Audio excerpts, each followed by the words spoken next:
گزارش ہے کہ ویڈیو کو لاسٹ تک دیکھیں تاکہ بات پوری طرح سمجھ میں آئے۔ تو بھائی اس سے صاف پتہ چلتا ہے کہ جب کسی کی خدمات زیادہ ہوں، باپ اور ماں کا بھی یہی حکم ہے، ابا کو برداشت کرنے کا حکم ہے کہ نہیں ہے؟ آپ کے والد صاحب اگر آپ جے یو آئی میں اور ابا پی ٹی آئی کی تعریفیں شروع کر دیں عمران خان کی، ابا کو بولو کہ ابا آپ میرے دل سے اتر گئے، بولو گے؟ بولو نا بھائی۔ آپ جے یو آئی کے ہو، آپ دھرنے میں شرکت کے لیے جا رہے ہو اور ابا نے کہا پی ٹی عمران خان زندہ باد، آپ بولو گے یار ابا ایسی باتیں نہیں کرو یار، بس یہی بولو گے نا، ابا یہ نہیں کرو یار، میں دھرنے میں جا رہا ہوں، آپ کہہ رہے عمران خان زندہ باد۔ آپ ابا کو لکھ کے دو گے ابا آپ میرے دل سے اتر گئے، ابا بولے گا دفع ہو یہاں سے، میں تیرے دل سے اتر گیا، تو میرا باپ ہے جو مجھے تانے دے رہا ہے دل سے اتر گیا، تیری اوقات کیا؟ باپ یہی کہے گا نا، میں نے جنا ہے تجھے، ساری زندگی میں نے کھلایا پلایا۔ تو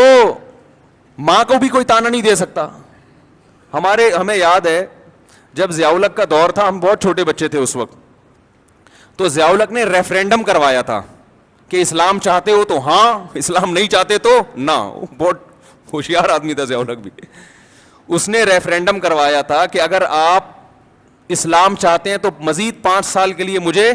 ووٹ دے دیں۔ تو ہمارے خاندان میں ایک بوڑھی خاتون ہیں، اب تو بوڑھی ہو گئی، اس وقت تو اتنی بوڑھی نہیں تھی، وہ ہماری محرم رشتہ ہے ان سے، وہ ناں پہ ٹھپا لگا کے آ گئیں۔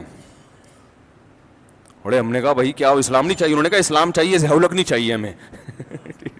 انہوں نے کہا اسلام چاہیے ہمیں، ضیاء الحق نہیں چاہیے، ان کو نہیں پسند ہوگا ضیاء الحق۔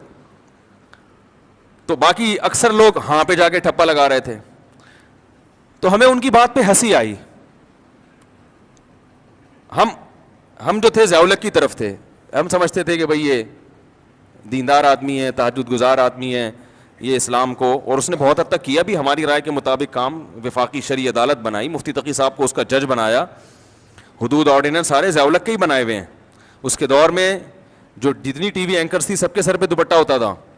بہت سارے کام اس نے کیے اور بہت سارے کر سکتا تھا، مگر لوگوں نے اس کا ساتھ نہیں دیا۔ لیکن اس میں بھی رائے کا اختلاف ہو سکتا ہے، کوئی کہتا ہے امریکی ایجنٹ تھا، کوئی کہتا ہے کیا ہوا، ایسا نہ ہو جو تھوڑے بہت جن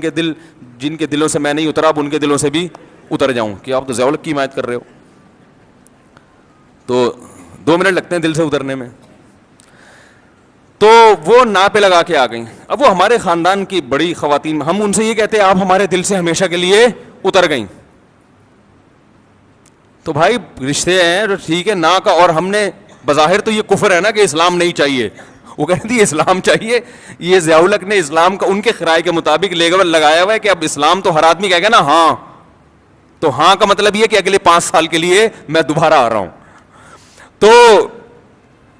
بھائی ہمارے اپنے رشتہ داروں میں ہم جب بیٹھتے ہیں، کوئی جے یو آئی کی حمایت کر رہا ہوتا ہے، کوئی پی ٹی آئی کی حمایت کر رہا ہوتا ہے، اب جو خاندان کے بڑے بزرگ ہیں ہم ان سے تمیز سے احترام سے تھوڑی سی ڈیبیٹ کر لیتے ہیں، بحث کر لیتے ہیں، بھائی ٹھیک ہے آپ کی رائے ہے، بڑے بزرگ تو بزرگ ہی رہیں گے، اب یہ تھوڑی کہ وہ پی ٹی آئی میں چلا گیا تو وہ ہمارے دل سے اتر گیا، وہ جے یو، بھائی بڑے خاندان کے رشتہ ہے۔ دوست احباب میں بھی ایسا ہی ہوتا ہے، ہم جب بیٹھتے ہیں ہمارے دوستوں میں، ہمارے شاگردوں میں، میرے شاگردوں میں کوئی جے یو آئی کا ہے، کوئی پی ٹی آئی کا ہے، وہ بیٹھے ہوئے ہوتے ہیں، اب وہ کہ آپ ہمارے دل سے اتر گئے، میں کہوں گا بس دل سے اتر گئے تو میں تو سبق نہیں پڑھاؤں گا، جب تمہارا استاد سے تمہیں عقیدت محبت ہی ختم ہو گئی تو میں تمہیں تفسیر کیوں پڑھاؤں؟ میں کیوں پڑھاؤں بھائی تمہیں تفسیر؟ اتنا بڑا تانا تم نے دے دیا کہ آپ اب یعنی آپ ہمیں سمجھ میں ہی نہیں آ رہے نا، تو جب پھر اس سے پڑھو جو تمہیں سمجھ میں آ رہا ہے، جو سمجھ میں نہیں آ رہا اس سے کیوں پڑھ رہے ہو؟ تو چھوٹا دل نہ رکھو میرے بھائی، ظرف کو کیا کرو، دوسرے کی رائے سننے کا تحمل پیدا کریں، رائے سننے کا تحمل پیدا کریں۔ میں بہت کچھ بول سکتا ہوں ممبر پہ بیٹھ کے،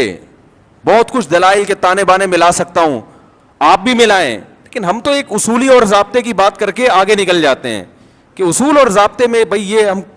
یہ کہہ رہے ہیں کہ یہ کام اچھا کیا، فلاں اگر کرے گا تو ہم اس کو بھی اپریشیٹ کریں گے، فلاں آدمی کا فلاں کام اچھا ہے، اور وہ قرآن و سنت نہیں بن جاتا، وہ ہماری رائے ہوتی ہے۔ تو اگر کوئی عالم پی ٹی آئی میں چلا جاتا ہے، میں کہتا ہوں کوئی عالم دین اگر پی ٹی آئی میں چلے بھی جائیں، دیکھو ایک زمانہ تھا، سیاسی باتیں نہیں کرنی چاہیے لیکن اب وہ دین کی یعنی جب تک میں مثال نہیں دوں گا تو جو میں شریعت ہی کا قاعدہ بتانا چاہ رہا ہوں سمجھ میں نہیں آئے گا۔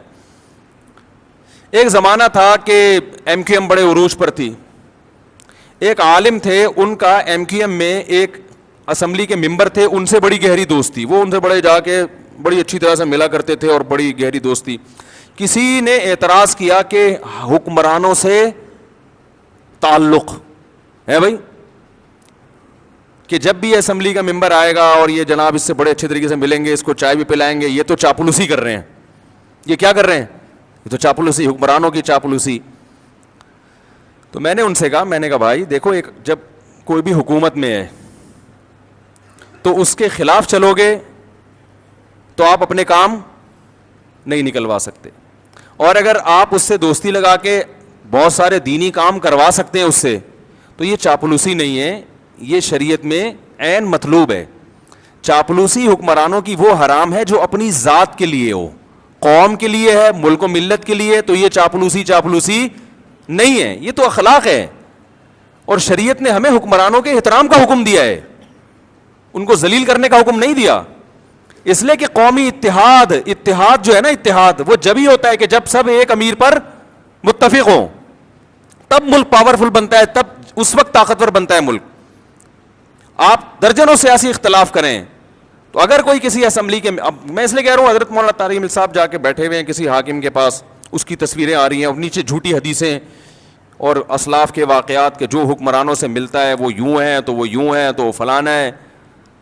بھائی جو اپنی ذات کے لیے ملے, اپنی ذات کو پروموٹ کرنے کے لیے, اور جس کے پیچھے مقصد ہو, جس کے پیچھے ایک قوم کی خدمت ہو, تو اس کے لیے بالکل جائز ہے. اور یہی کام جب آپ کرتے ہیں تو وہ حلال ہوتا ہے, دوسرا کرے تو وہ کیا ہو گیا, وہ ناجائز ہو گیا. اب کوئی اصول ہی نہیں ہے, کوئی ضابطہ ہی نہیں ہے کسی بھی چیز کا. تو خلاصہ یہ نکلا کہ تھوڑا سا ظرف کو بڑا رکھیں, اختلاف رائے کا تحمل کریں کہ اس کی یہ رائے ہے, ہماری